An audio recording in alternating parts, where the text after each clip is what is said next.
Alınan çay için. Bir daha koyayım kızgın çay. Ha, kızgın çok koyayım. Meret! Hani bari teret? Hem daha diyordum yetişmedi Ha, daha. bolanak sensin ha. Ben yetişmedim bolanak. Ha bir adira. Hey Meret sağ. Ha. Abur atı özel ya da sen de. Ha. Abur bağır ve uğraktör kalktı. Ey! Ha. Men bağır ve uğrama kalk diyemem kov. Bir kep bir şuko kalk diyemem. Ha bol bu. Bir şeyden mi? Ay Mehmet çiğge tiyli ama o bir şeyden Ha kalk. bol. Ay şu Meret'in mağara bol ya da yani. Bak.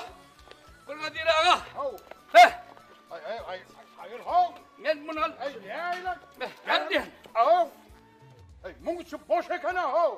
Bir adira ente pişmandır. Pişmanır deyip ben ay sen olanak mı? İn ay dayan. Var bir şey vom getir onu. Bol ya bol. Bu bir adira. Ha. Bir şey paraya kadar dur bağıracak mı? Ay hav bağırla verseniz lan ay bir. Bir adira. Hemen. Atölyenin adeti bir adam delirsin. Var hav işin ulan oldu yani. Ay şunu meydanlı da bir idare olmara. O var versene ama da ama yok da. Ay adamlar şuna da iş veriyor. O dinleme tezip dedim yani. Öyle? O çok durgadın. Yağmur dayağı sığırva da. Fare. Hava. Hay dayağı şunu sağlı.